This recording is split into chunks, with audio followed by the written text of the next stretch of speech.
The Redmi Note 7 is made by Xiaomi, one of the largest smartphone manufacturers in the world. Xiaomi's Redmi line of phones is the cheaper, more budget lineup, and has not always survived my durability test. The Redmi Note 3 failed catastrophically, but the Note 5 with its metal back survived just fine. Today we're here with the Redmi Note 7 to see how well Xiaomi's newest phone holds up under a bit of pressure. Let's get started.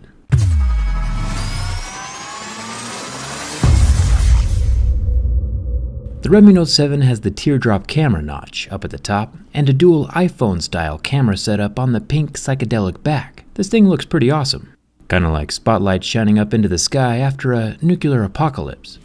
Starting with the scratch test, I have a set of Mohs mineral picks that tell me what the screen is made from. Lately, even with budget phones, they've been using glass, and Xiaomi is bragging about Gorilla Glass 5 on this model, which is good. With no scratches showing up before a level 6 and deeper grooves at a level 7, this inexpensive smartphone is holding its own so far. The teardrop notch holds a 13 megapixel selfie camera right below the large plastic speaker grill. The grill is sitting pretty tight between the glass and the frame, but with a little persuasion, it can come out of its hole. Not a deal breaker, of course, but just something worth knowing. All things fall apart with time, and some just quicker than others, which is why we're here checking smartphone build quality in the first place. Something interesting with the Redmi Note 7 is that the dual SIM card tray is made from plastic.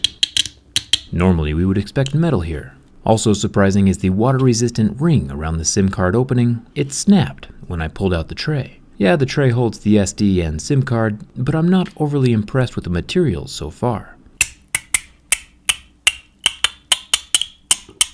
It looks like plastic is the theme of the Redmi Note 7 this time around, with the entire side panel made from painted plastic. Plastic is not a bad thing, of course. It's softer than metal, but also much cheaper to manufacture, and low cost is definitely what Xiaomi is after for this line of phones.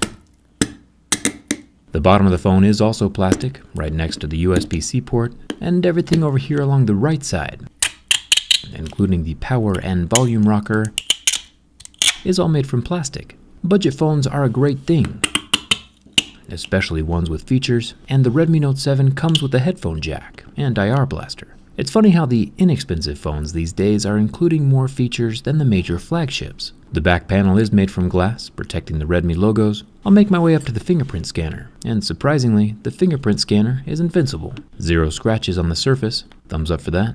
Cameras are important on any smartphone. The flash is protected under the rear glass, and the dual cameras include a 48 megapixel main camera with a 5 megapixel depth sensor, both protected with glass and unaffected by my razor.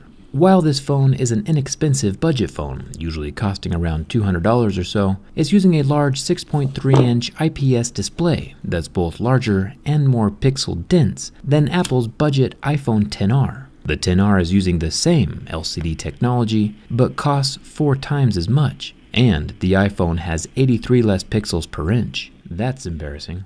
The Redmi Note 7 lasted 9 seconds with the burn test, but then completely recovered, with all its pixels turning back on after the heat was removed.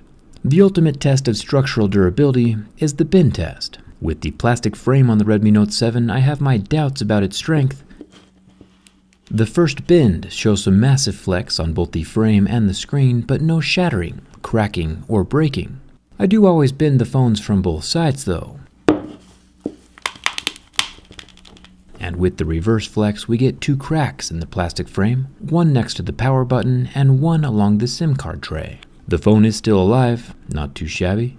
The Note 7 can definitely handle some abuse and still keep kicking. One last bend for the road. And without the structural support along both cracked side rails, the screen is unable to survive. The LCD cracks underneath the glass surface, rendering the display useless, and the touch sensitivity fails completely. It's not a good day for the Redmi Note 7. This is not the first Xiaomi phone to fail my durability test. This Note 7 will join the Note 3 and the Mi 5 on my shelf of shame. It did put up a good fight though, and with the extremely fair price point it has, I won't be dragging it through the mud. But we still should figure out why it broke. And for those secrets, we have to go inside. The back panel is built like most glass-backed phones. A little bit of adhesive holding it to the outside of the plastic frame.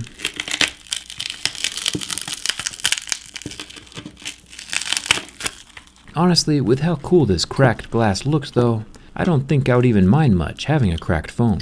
Inside we can see the large 4000 mAh battery, and if we look closely we can see where the breaking points are along each side of the frame, here at the SIM card tray and over here at the power button. Holes and buttons in the frame are definite weak points, as we learned with the iPad Pro.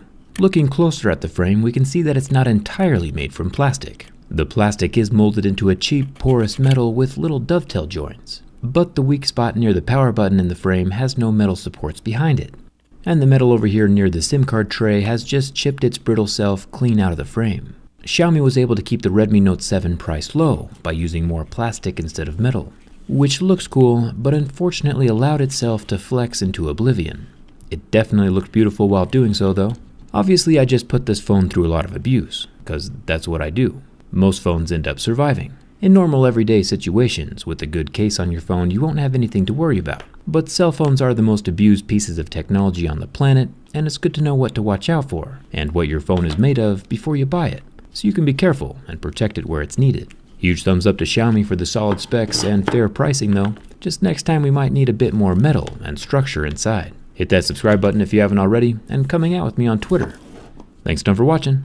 I'll see you around.